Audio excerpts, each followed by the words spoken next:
What's going on, football fans? It's me, J.R. Clark, back again with another Pound for Pound ATL Live.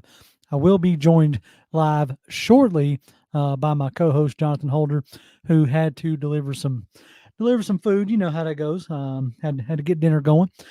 Toby D is traveling with being a holiday season. That's not too uncommon. So be lighter than normal as far as our um, content, I guess you could say, is going. But hey, we got a win to talk about. Merry Christmas from the Pound for Pound family, from our family to yours. Hopefully, y'all have had a great Christmas day. I don't know if any of y'all saw my tweet. I decided to give my little girl a puppy for Christmas, so that was great. That was a fabulous idea. Cute little tiny fluffy thing that has decided to start waking us up at 2 o'clock in the morning. I thought I was done with the whole toddler business. Guess I was wrong on that. So anyway, Jonathan is getting set up. So hey, there he is. What up, John boy? Doing good. Good. I'm running late. That's all right. Ain't no big deal.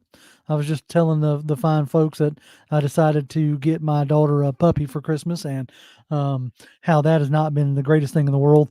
For the past two mornings at 2 o'clock in the morning, the dog has woke us up. I was like, oh God, I am That'll happen. thought I was done with all that. But nonetheless, hey man, we got to win. Uh, We did. and I am super happy about that win. and a good win at that. It wasn't like it squeaked out or anything of that nature. It was a good, um, dominant performance. So I guess when we got that to get into, so we might as well get into it. Yeah.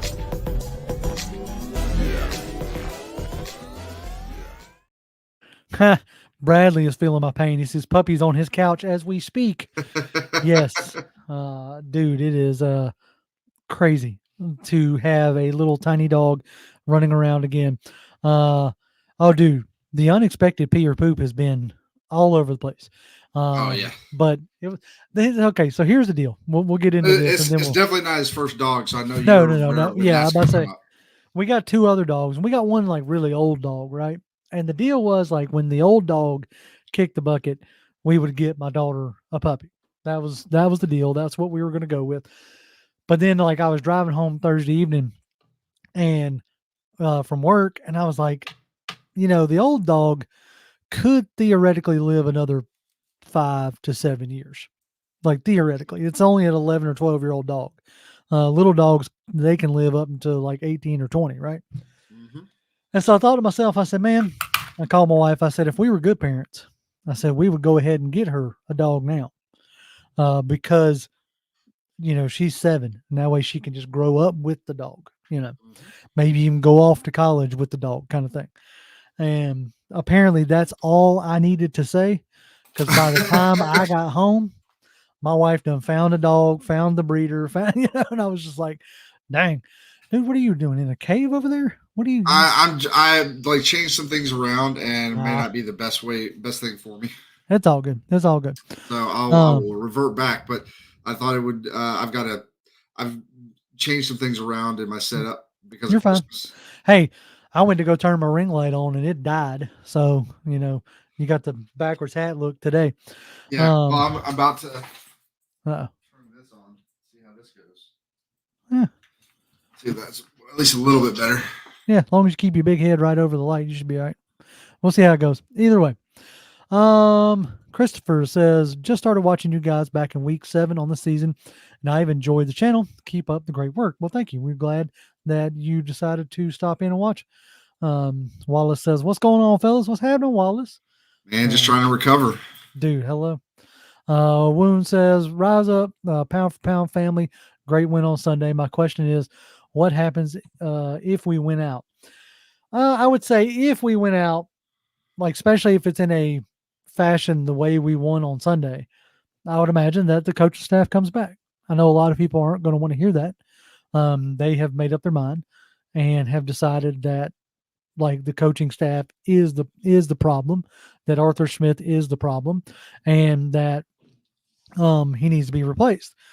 But if you win out, regardless if we get into the playoffs or not, because unfortunately now, because of losing to Carolina and losing to Tampa Bay and losing to, the Cardinals and Washington, the dumb losses that we've had this year, it's no longer in our control, which Yeah, sucks, and that sucks. But we do know that it's not playoffs or bust. I never thought this year was playoffs or bust.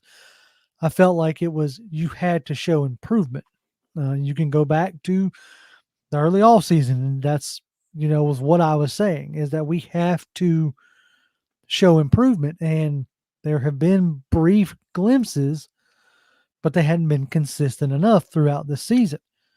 So depending on how these next two games go, and especially depending on what they look like in the process, like I don't even think it has to be a win per se. As long as you don't go out there and get embarrassed by only scoring a touchdown, yeah. that's to me that's problematic. Um, so Well, and I would say the same thing. Like, people are like, if we win out, what do we think we're going to do?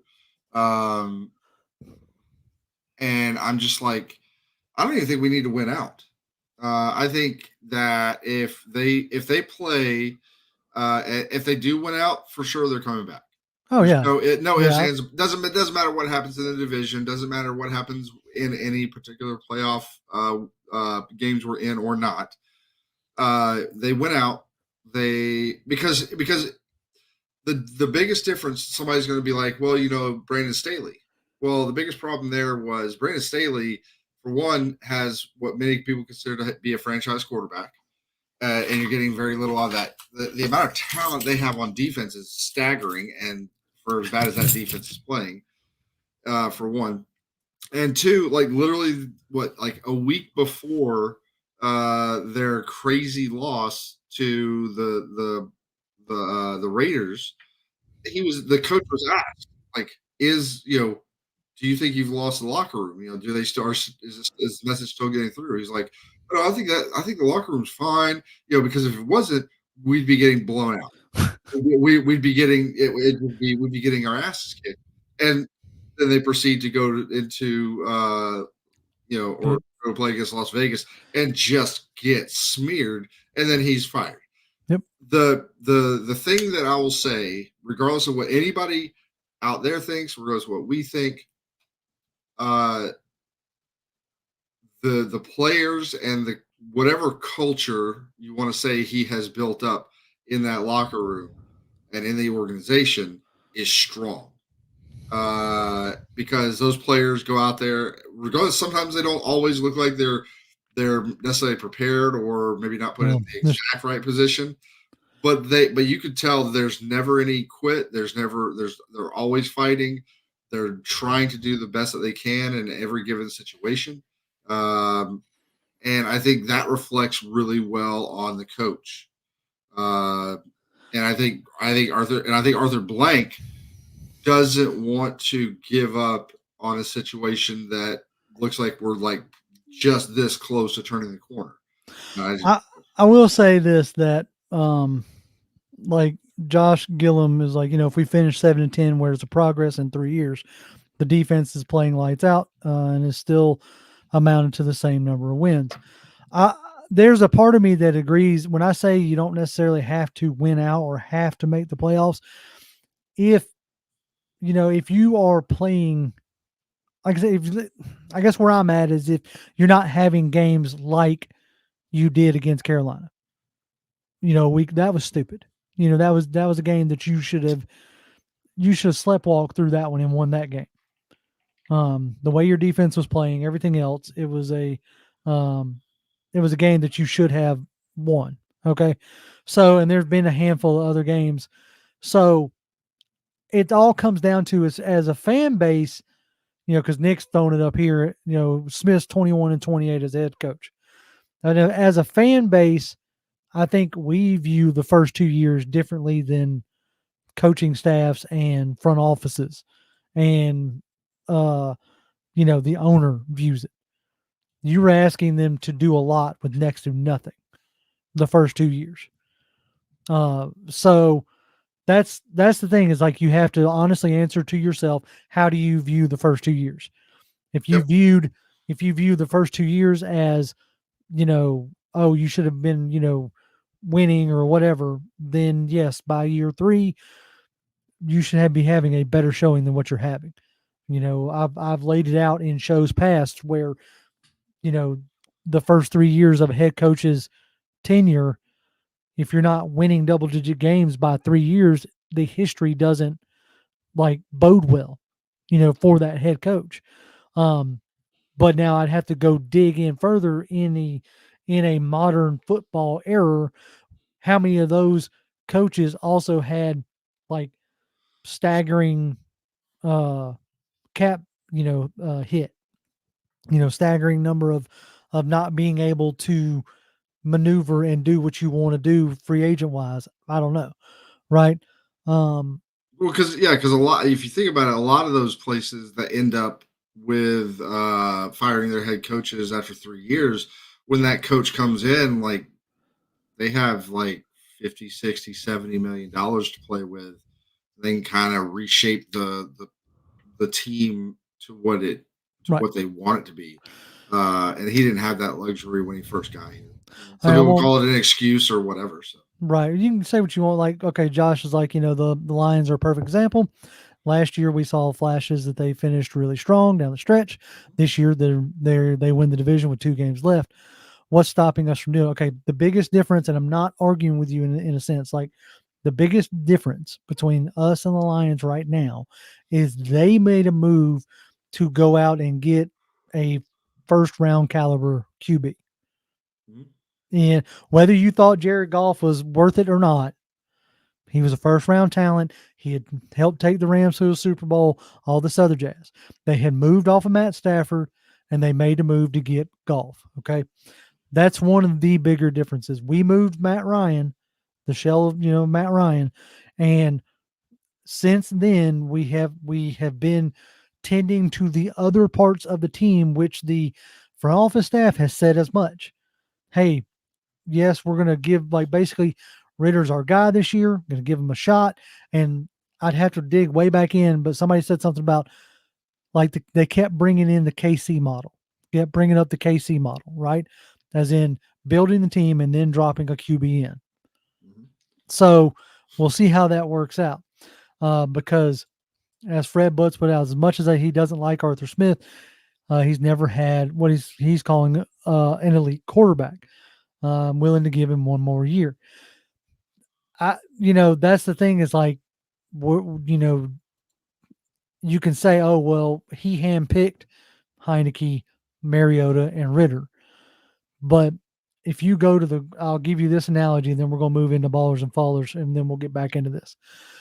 I'll give you this analogy. We talk about going to the grocery store, right? And if you go all the way through the grocery store, you got a certain amount in your budget. You got $100, right? And you trying to make a banging meal.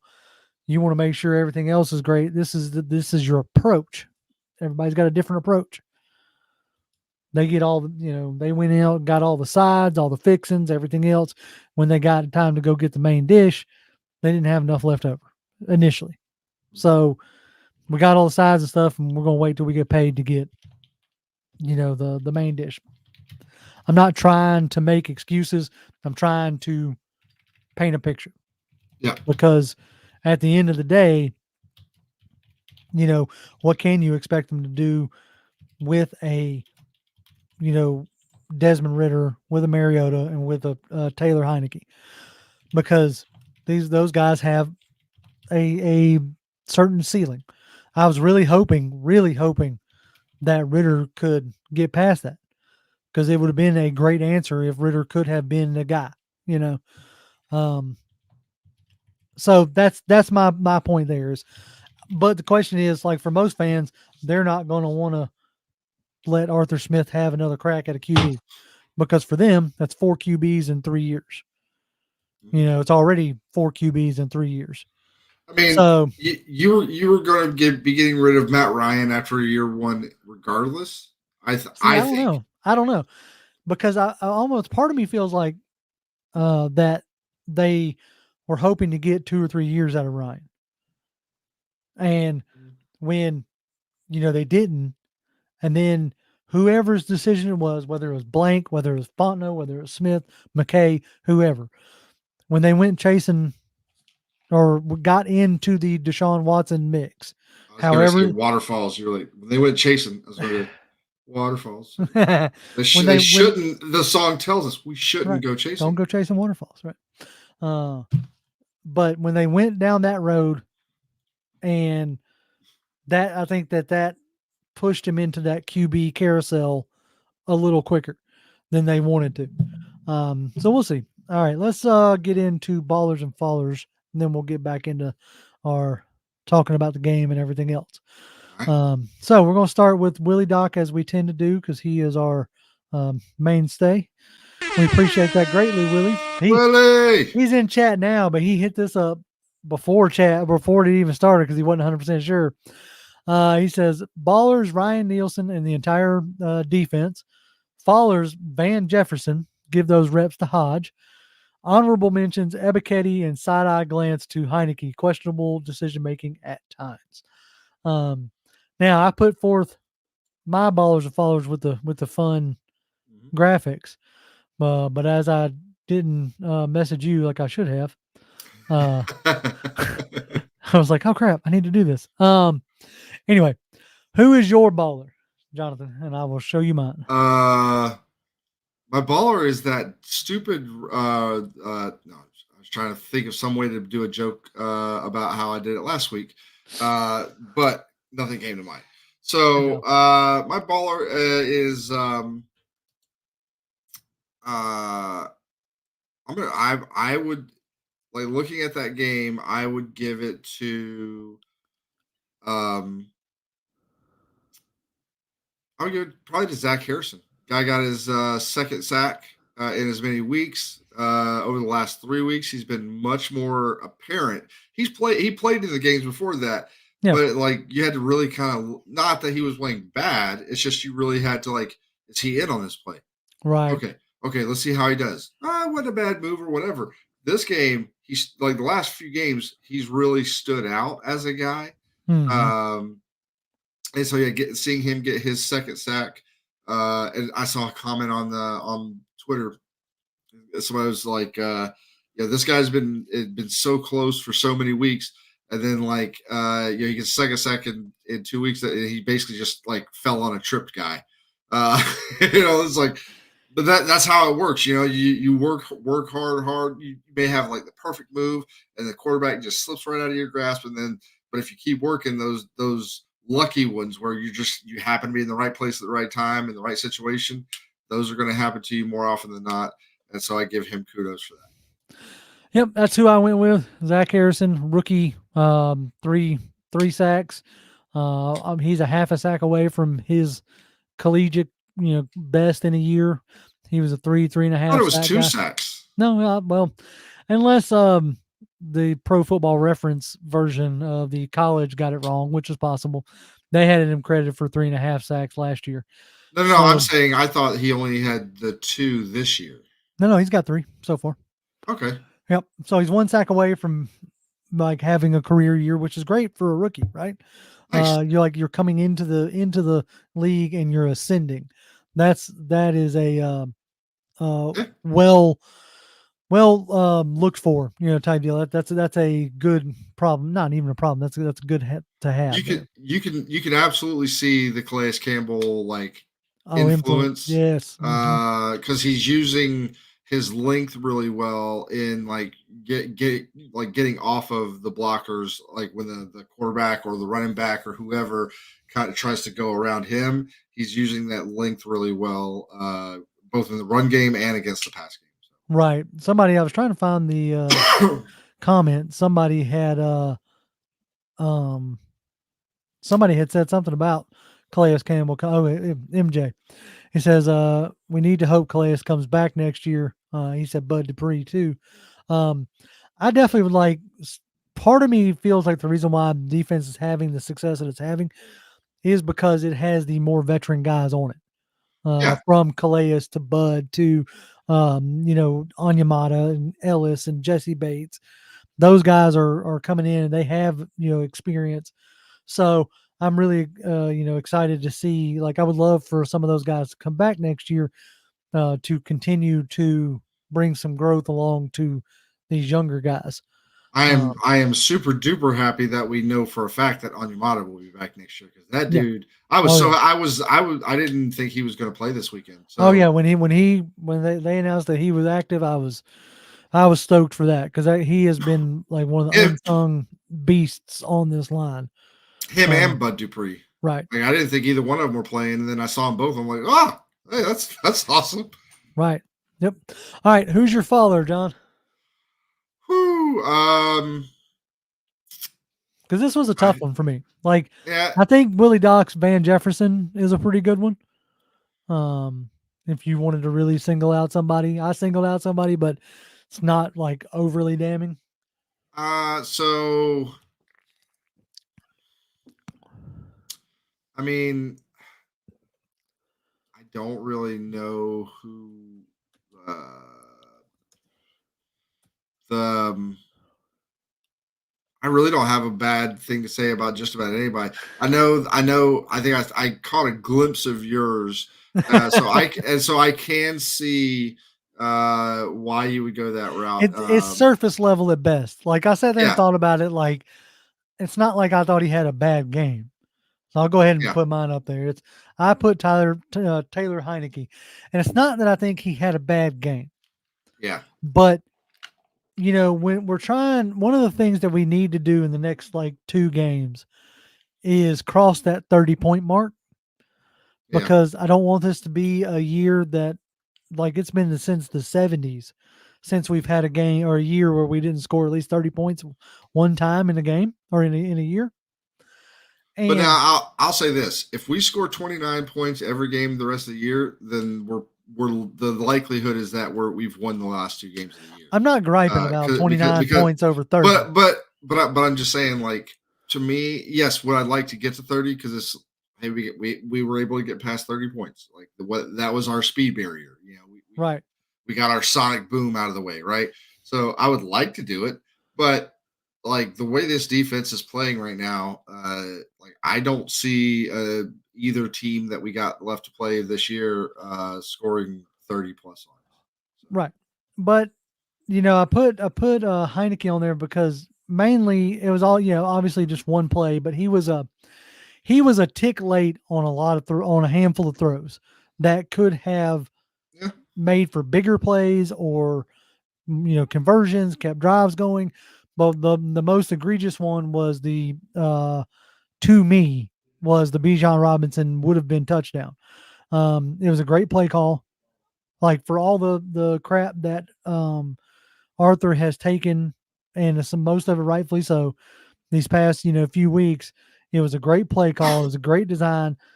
Like, Bijan was basically standing there by himself, and if Tyler throws that ball, like, he double pats it, and if he lets it go on that first one, then Bijan, who is not having to like do like some miracle toe tap, they, like you said, they should have reviewed, like, because it may have been a lot closer um than was initially ruled, but he's not having to do a crazy toe tap. He's catching it right at the goal line or right before the goal line and just walking in for a touchdown. So that was my yeah, criticism on for Heineke this past game. yeah. And like I said, the I don't know, like, was Bijan the primary read? Was he? I'm not Yeah, sitting there what? trying to pretend he was a primary But read, but I saw it like when I saw that play happen. I knew that it was going to be like bang bang, anyways, because I knew that it looked like he threw it late because by the time he threw it, he was already halfway to the sideline. And I'm like, "Ooh, that probably should have come out a tick sooner."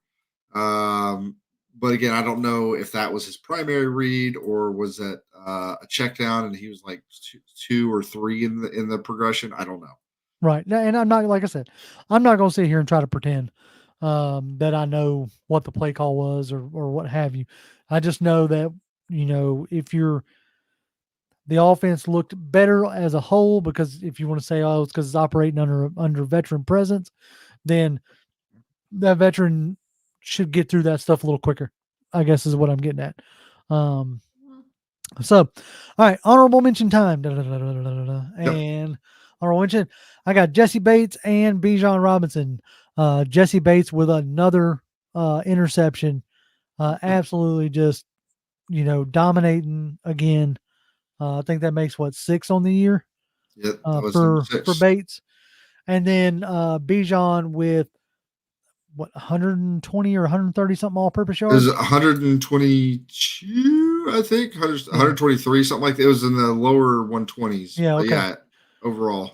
So yeah, the all-purpose yards, like Bijan is starting to really settle in as a focal point of the offense. Like as we had said weeks ago, it should have been all year Bijan, uh, Kyle Pitts, and Drake London as your focal point with you know Tyler Algier and Cordell Patterson, Mhm. as your auxiliary players, um, and you finally saw that really working well on Sunday. So that is Had a couple big runs. mhm, Like the only other person I would put in here, if I was given the opportunity, I would have put in Ebiketie because the guy he shows up on the stat sheet again. He's a weekly mention nowadays. Like we're starting at the beginning of the year, he was getting snaps, but we weren't seeing, even from the snaps that he was getting, we weren't necessarily seeing the the flash, right? We weren't seeing, we were getting, we if you looked into the stats, you were seeing the substance, right? But you weren't seeing the flash right. of what he was doing. Now we're getting both the substance and the flash. And I mean, I haven't looked at snap count, so and that's not necessarily something that I look at all the time. But Mhm. I imagine like over the course of the year, his snap count percentage has probably gone up, I would think so. especially. Because you're also getting higher snap counts for like guys like Clark Phillips and guys like Demarco Helms. Like these guys are getting like Helms is pretty much replaced Richie Grant as your second safety out there. Grant is now coming in on like the 3 safety looks, letting him be closer to the line of scrimmage, which is He's got some good pass rush moves too. right. That's what I'm saying. He Like had I'm not he had a sick swim move on I think it was a running back that was trying to block him, and he had a nice swim move to get back there and get the sack. right. He is showing a knack at playing closer to the closer to the line of scrimmage. So he may have, kind of like Isaiah Oliver, he may have found his home there. If I'm assuming like Well, apparently not. He's been benched. well Oliver, yeah, I'm talking about when Oliver was here. Yeah. I know out there in San Francisco, he had some he reverted back to his old ways and was getting torched a little bit. Uh, but yeah, guys like Clark Phillips is pretty much replaced Jeff Okuda, which kind of sucks because you traded a fifth for Okuda. You were hoping that he was going to come in and regain his like first round status and be opposite AJ, giving you either a Robin to AJ's Batman, or in the shrewd business world that is the NFL, leverage on if AJ wanted to play hardball. But with him getting benched for, not benched, but like his snaps getting cut dramatically for Clark Phillips, that may not happen. He may not be here next year.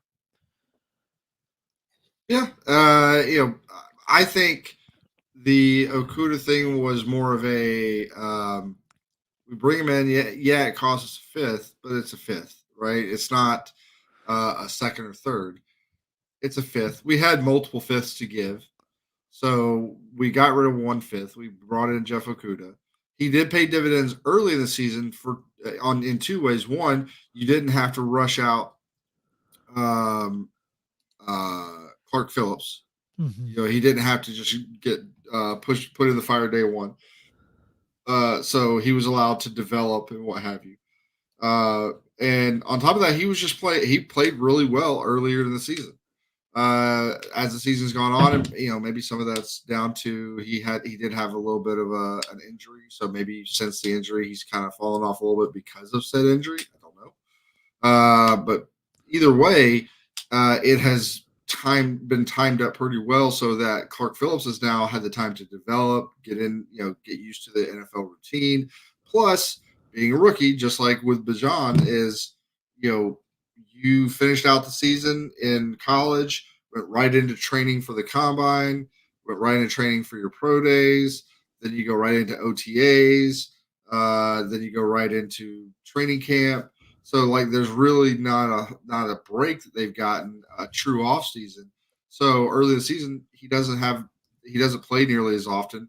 So maybe by the time get to the end of the season, he's not there's no danger of him hitting the rookie wall kind of situation. So Mm-hmm. That it paid off in a couple of different ways that were really good. He could still be brought back, but maybe at a lesser salary, and I'd be Mm-hmm. totally fine with that. But I do think that going forward, I think the likelihood is Terrell is your number one. You pay him as your number one, and Clark Phillips is your number two, and but that way you're paying big money for one guy and not big money for two guys, and that gives you a little more flexibility as you go forward. So. Yep. Let's see. Somebody was asking. Hold on. Where did it go? Where did it come from? Where did it go? Where did it come from? Cotton Eye Joe. All right. Fred says, JR, if Arthur Smith is the head coach next year, do you think he lets Ritter continue to develop or if he gives up on him? I honestly think, like, it's hard for me to say definitively. To me, I think part of the contingent of him coming back is we have to get a stable QB. So, because if you were going to let him develop, you wouldn't bench him. Like you wouldn't have brought uh, Heinicke in at all after that game. He's made, you can call them rookie mistakes, you can call them whatever you want to call them, but in this day and age in the NFL, when we don't have time to wait around, nobody is being patient. Like nobody is, right? You you don't have time to wait around for a third round pick. That's yeah. That's the That's thing. what I was gonna. In a guy that you don't have any investment in, realistically, money wise, draft capital, you don't have any reason to stick with him. Um, and I can easily see them going out. The what scares me in the sense of bringing Arthur back and not like fully hitting the reset is if he has a good game this past game offensively, and then the next two games, say offensively they do well. I'm not even saying winning or losing. I'm just saying they do well. Mhm. Um, and because as we see it right now, Tyler did enough. So let's say that he does that for the rest of the season. We split them. We go 1-1, so 2-1 through this whole stretch. You decide to bring Arthur back. The biggest thing that bothers me or that scares me is him then being able to convince somebody that, okay, you should get me a veteran quarterback. And so the veteran quarterbacks on the market, possibly the best out of all the scenarios, veteran wise, to me, is Kirk Cousins, as you brought up before. I don't like that idea. I think Cousins is a fine QB, but as you have seen, like what he gives you. Mhm. Like he gives you competent play, but is competent play going to be enough to get you over the top, right? He's had some pretty good teams up there in Minnesota. You can argue he didn't have great coaching with Zimmer, but you know they had decent enough teams. Then my other concern is Tannehill. Like I don't want Tannehill here in Atlanta, and that would be an easy sell. Like the what got Arthur the job was how that offense played, you know, and so unless you wanted to do something like I know the timeline, and we'll get in, we'll have plenty of time in the off season to scream about it or what have you. But you know, if you think that you can get Fields for next to nothing from Chicago. To me, there's still some upside there. I don't think you've seen a finished product with Fields yet. I think unfortunately his price tag probably has gone up with his play the last few weeks. Um, so I think he's out of there. I Whether think he it's is to too. Atlanta, I think they're going to go in a different direction. Um, but at the end of the day, I think that Fields his price tag's probably gone up a little bit. I'm not sure it goes up to like a two. Look, But I would if you end up with a second two from the Ridley trade, if they sign him and that gets bumped up to a two, right now it's sitting at a three, but if it gets bumped up to a second round pick, I would be willing to trade like a second, a fifth, and then maybe a fourth next year. Some kind of like, mid tier pick, low pick, and then something next year for Fields because now you're looking at Fields still being able to pick up his fifth year option, I believe. So then you're looking at least next year and the year after before you have to make a like major decision on whether you're paying him or not. Um, but it's either that or you grab Jaden Daniels or JJ McCarthy because you're going to be probably in the range of one of those guys. Because McCarthy can improve his stock, in the playoffs like Stroud did last year. Because at this time last year, there was a relatively big question mark on Stroud, yep, and then he went and played Georgia and silenced all that. yep, So McCarthy can, pick his stock up. yep. So can guys like Michael Penix can pick his stock up. So we'll see. We'll The have to see how that goes.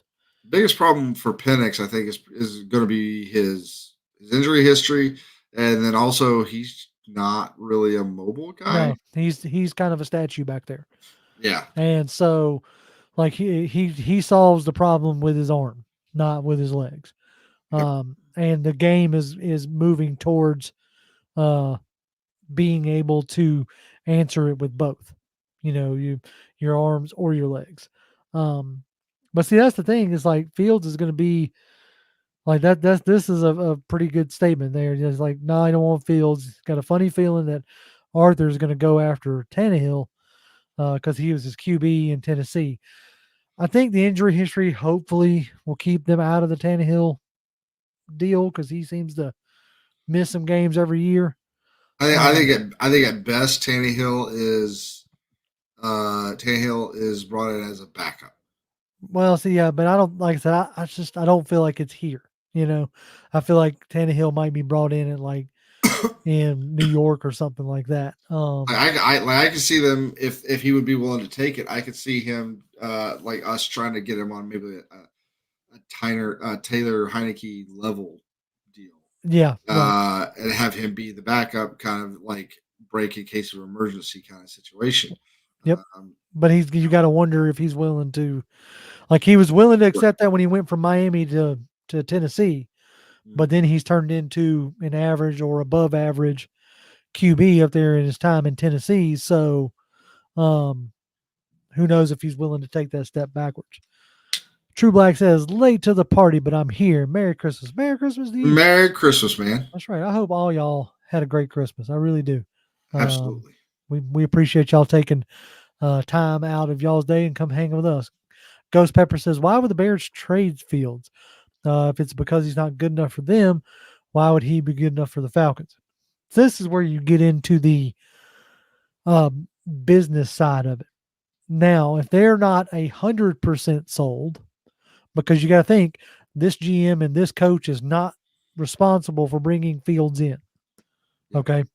So if they're not 100% sold and they want their guy, they get to reset the clock.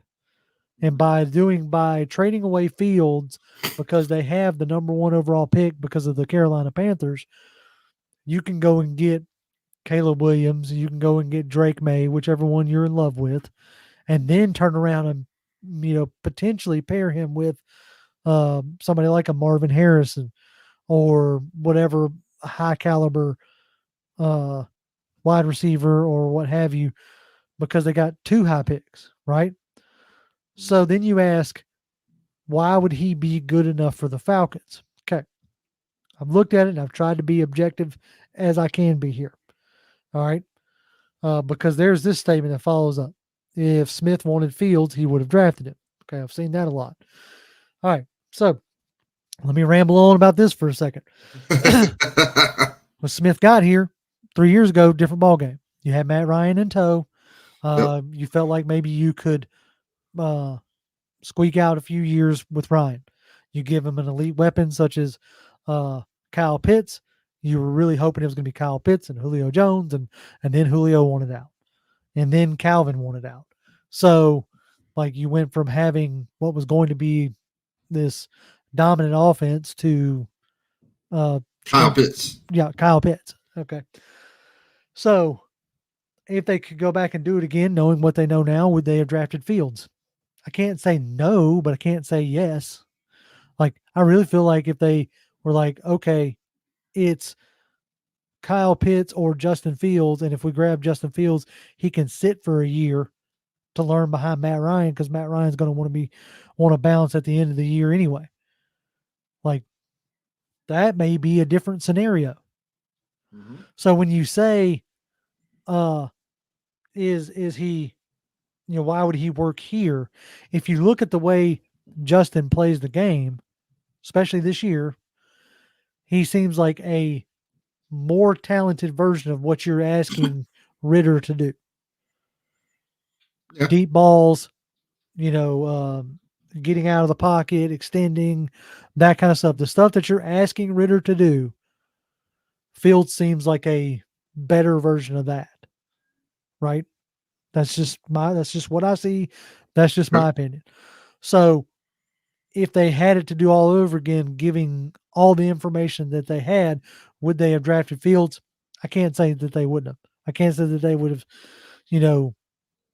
stuck with Kyle Pitts at that point. So I don't know. So that's my thought. What, Jonathan? I mean, like I do think that in the right scenario, there is potential for Justin Fields. Now, I will, like, the people that are like, you bring in Justin Fields and he's going to turn this franchise around and this and that and the other. It's like, still has okay, to break. So he was brought into Chicago to turn that franchise around. And yes, has he had the best coaching along the way? Not necessarily.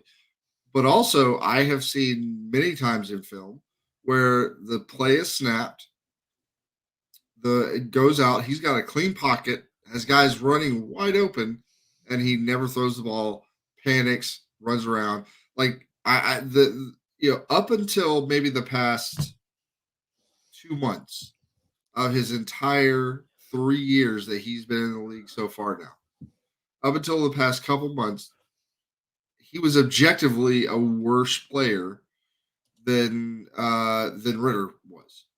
Like, just straight up. He would show, like, every year he would have maybe one game. And even within that one game, he might have a play or two where you're just like, man, that's just a Fields. That's what we thought we were getting. But you never see it again. Right. It just, nothing ever materialized for him until this season. Mm-hmm. Until and not even at the beginning of the season. This wasn't happening until much later in the season. So there's been nothing that says like Justin Fields is going to be the man when he gets here. And that's the thing. Like, to me, because like when you look at their side by side stuff, the career games or this year rather, stat wise, they're damn near on par for each other. What you're getting out of Fields is a better runner, in the open field. So the design runs may net you more, right?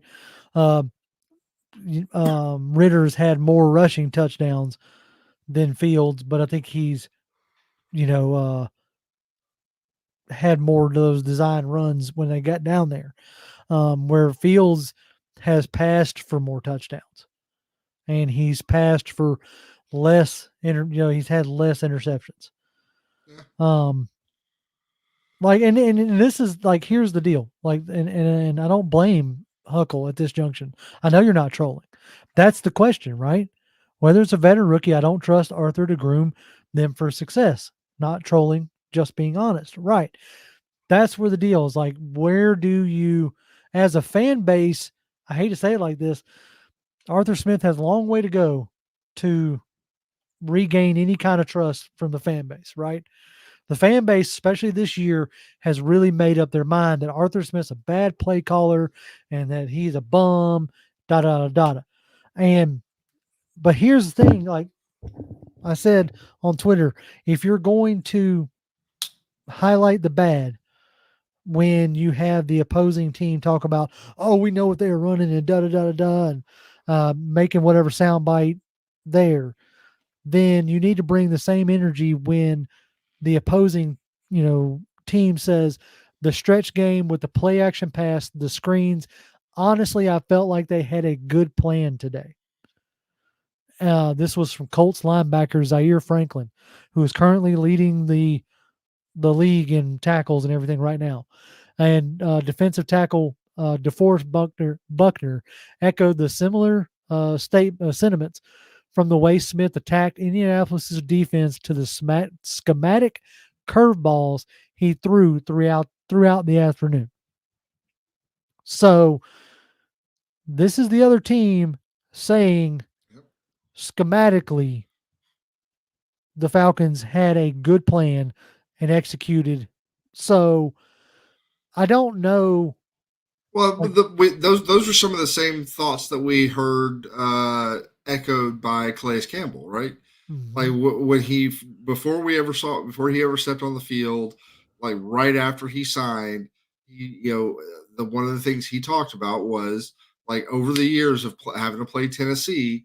When Arthur Smith was the offensive coordinator for Tennessee, he was like that offense was one of the toughest offenses to to get right to mhm, figure out.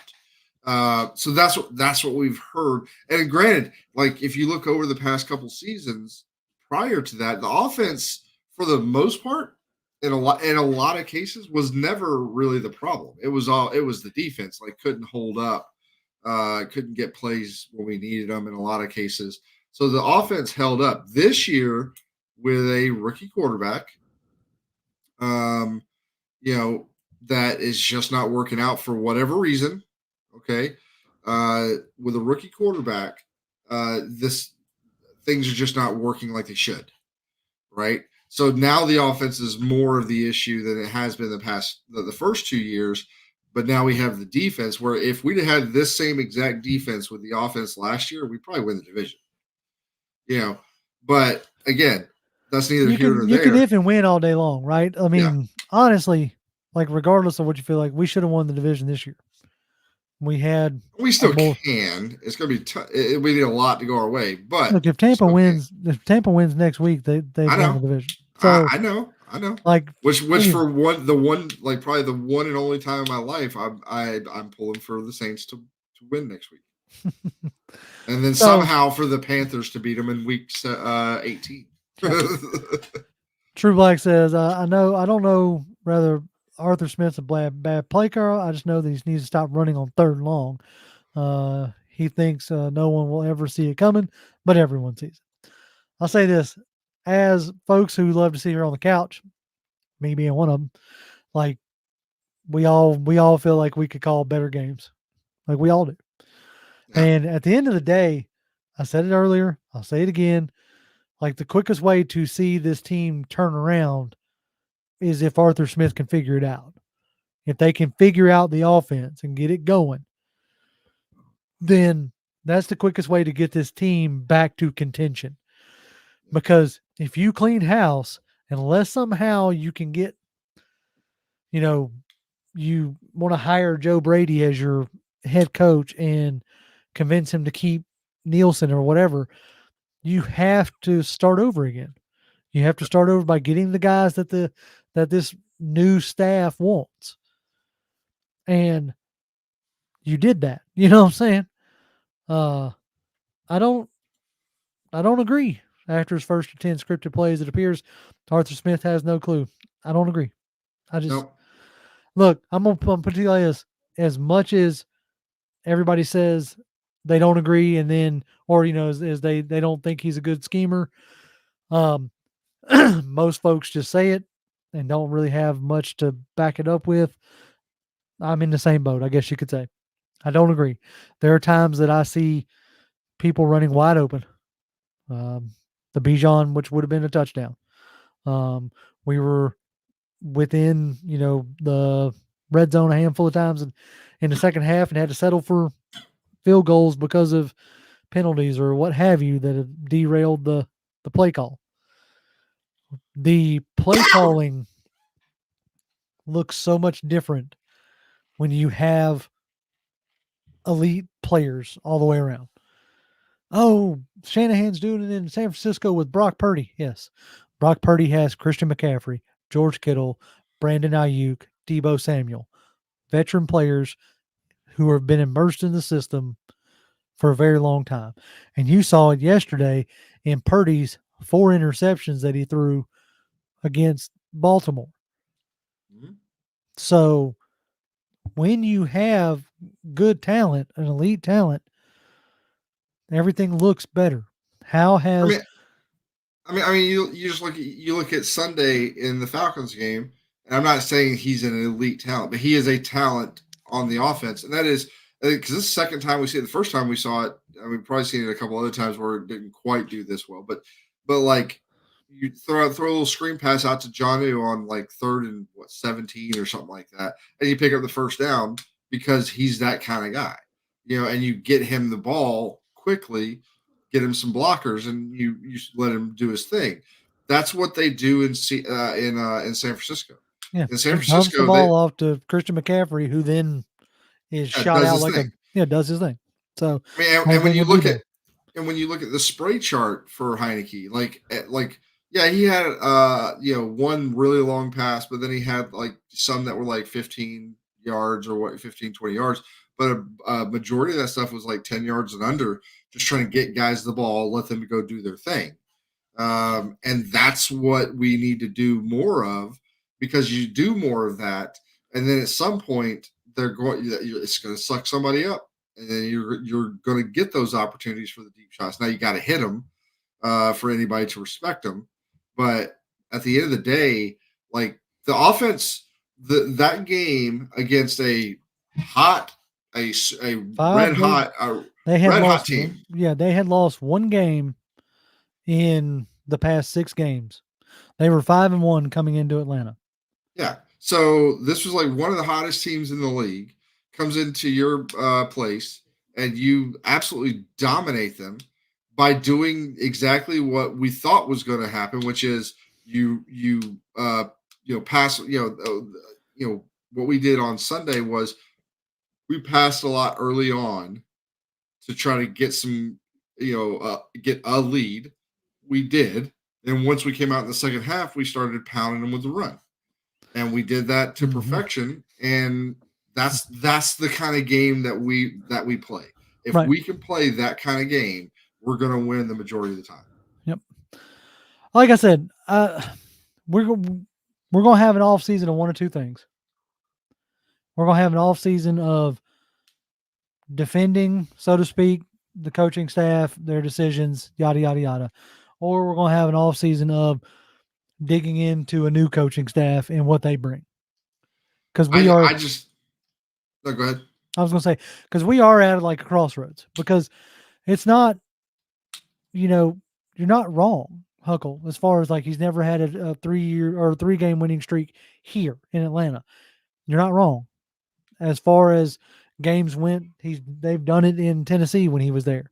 So I'm just saying that at the end of the day, it's as much about the Jimmies and Joes as it is about the X's and O's. Like right now, you go have a talk with, Patrick Mahomes and the Kansas City Chiefs, and their faithful will tell you that, oh, we don't have any receivers right now, and that's the problem. Okay, well, Patrick Mahomes is supposed to elevate everybody's play, right? And then you go talk to Philly's faithful right now. These are teams that are winning, by the way. These are teams that have already clinched playoff positions. I have Super Bowl. I don't think Kansas City has just yet. Kansas City may not have. I know Philly has, but Yeah. like these are teams that have true Super Bowl aspirations, and they're questioning what's going on with their teams. Yep. I bet you money if you were to turn on San Francisco's sports talk radio today after yesterday's game. We were so exposed. Right. We were this, we were that. That's what you're going to hear. Yep. So, as I said before, until we figure out the QB thing, then it doesn't, like, we're not going to be in contention. Right now, the vast majority of the NFL is in QB purgatory.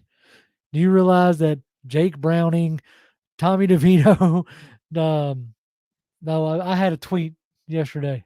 I need to find. Yeah, I saw that. It was like, here's a list of a bunch of quarterbacks that that played in the NFL or something like that. Yeah, it's super crazy. It was stupid. Like when we talk about now, granted, Jake Browning is due to injury. Like, that's not like, hey, here we go. We're hoping this guy works out and can be the future of our franchise. They know who the future is, but this is just what started on Sunday.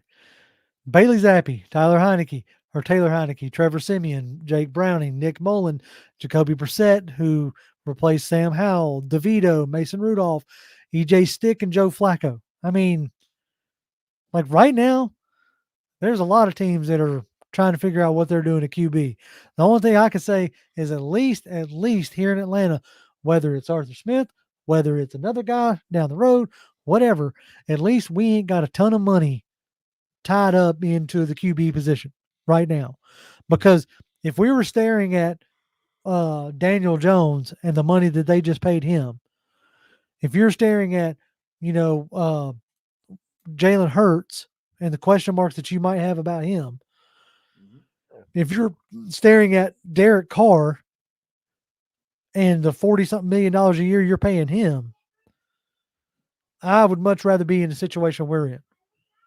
Yes. Whether it's Arthur Smith in 24, whether it's whoever, name whatever hot guy you want to, whatever hot name you think is going to come in and do the job.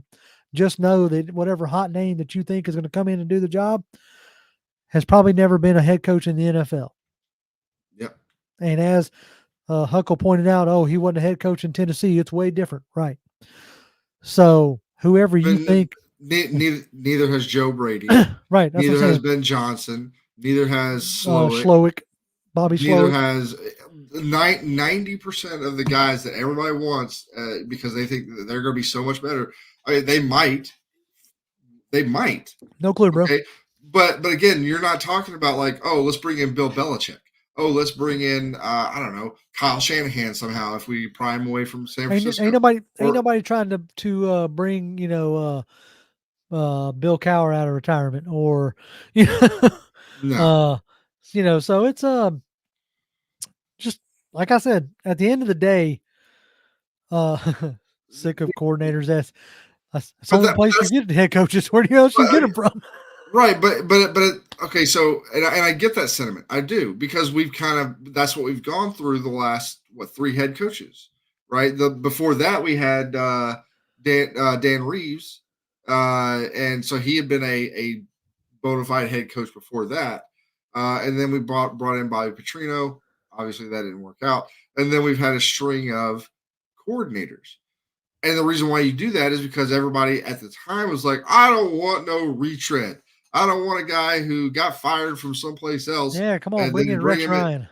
Bring it. Yeah, exactly. So nobody wanted a retread. So let's get the fresh faces in here. And Mike Smith did really well for the most part in his career.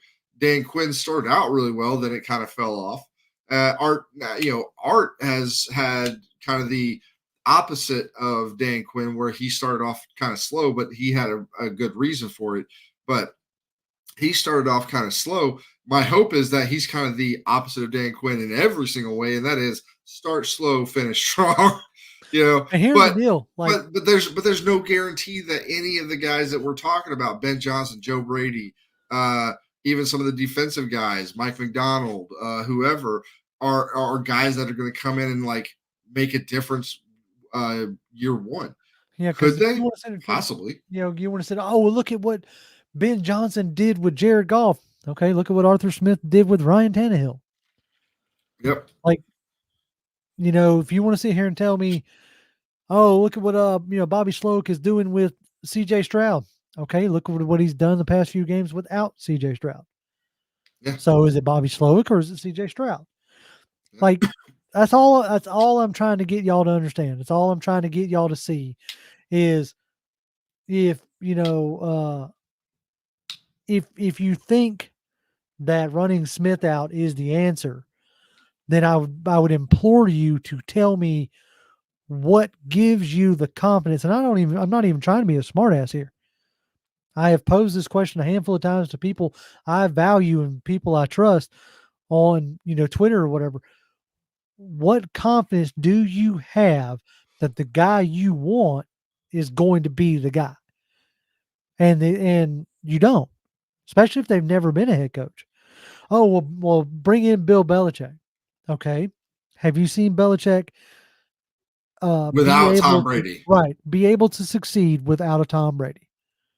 Do you look at what New England has done on the offensive side of the ball these past 2 seasons and tell me that gives you any kind of confidence? Yeah. And again, when he was a defensive coordinator, that guy can coach defense. He is a hell of a defensive Oh, coordinator. dude, they shut And he, down Russell Wilson completely. But yeah, they shut them down completely. yeah, Like absolutely negated like that, and they were playing good. So, Noah, I'm going to tell you that is. I mean, they've already said I it's not playoff or I bust. yeah, I disagree with that. And Arthur Blank has Yeah, come out and Arthur Blank said has already said said it's, that it's not playoff or bust. Like they've yeah, said that. Fred says, JR, people love to blame Ritter, but the defense held but if the defense held the lead in 4 games, it would have been 10 wins with Ritter, just like against Carolina. Okay. Somebody okay. else. But you want to say against Carolina? I got to get this out there. Yeah. You want to say like against Carolina? That defense gave up 9 points. Yeah. They didn't give up a 9 touch. points. Yeah. You No couldn't. touchdowns, no Right. nothing, and your offense couldn't just now. Granted, I'll say this: they did muster more points, just Koo didn't come through for them. Missed 2 field goals. Obviously, if we get those 2 field goals and the rest of the scores remain the same, then yeah, we win that game 12-9, I think it was, or something like that. Yeah, it would have been something stupid. 13-9. But So if Ritter doesn't throw a back-breaking interception. yeah, absolutely. Like we would have been in line for another field goal to at least give Koo that opportunity, and that would have put us ahead by 10. And then likely they don't get a touchdown.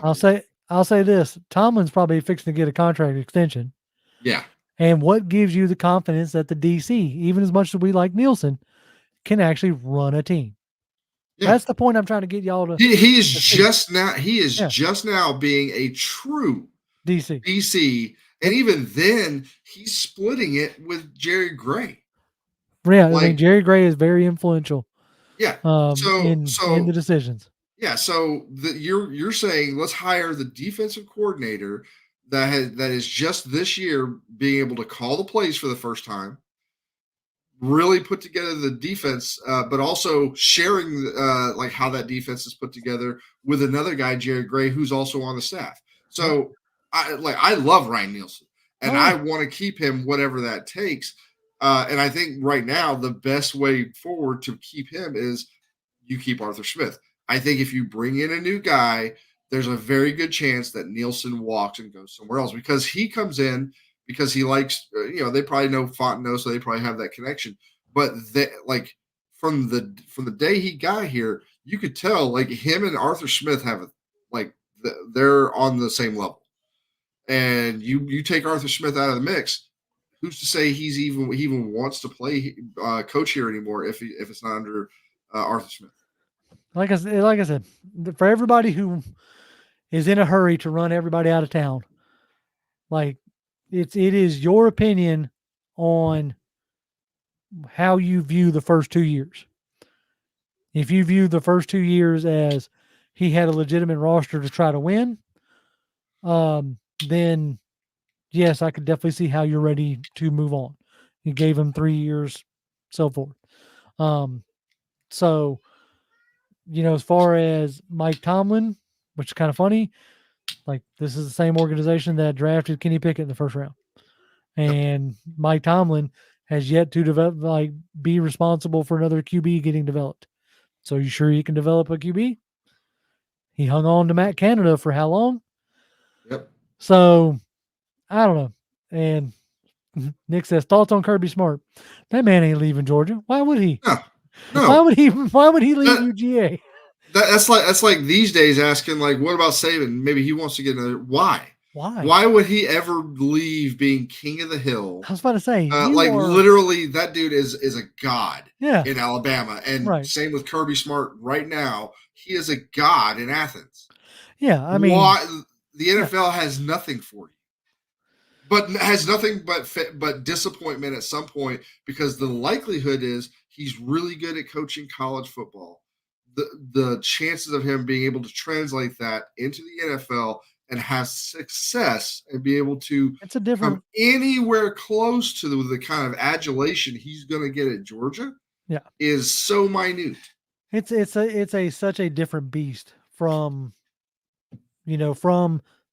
college to the pros. That's that's the thing. All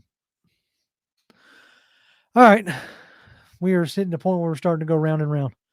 But yeah, I think if the team wins out, Arthur's back, regardless of playoffs, no playoffs or whatever. Right. Doesn't really matter. I think in that scenario, it's 100,000% positive he comes back.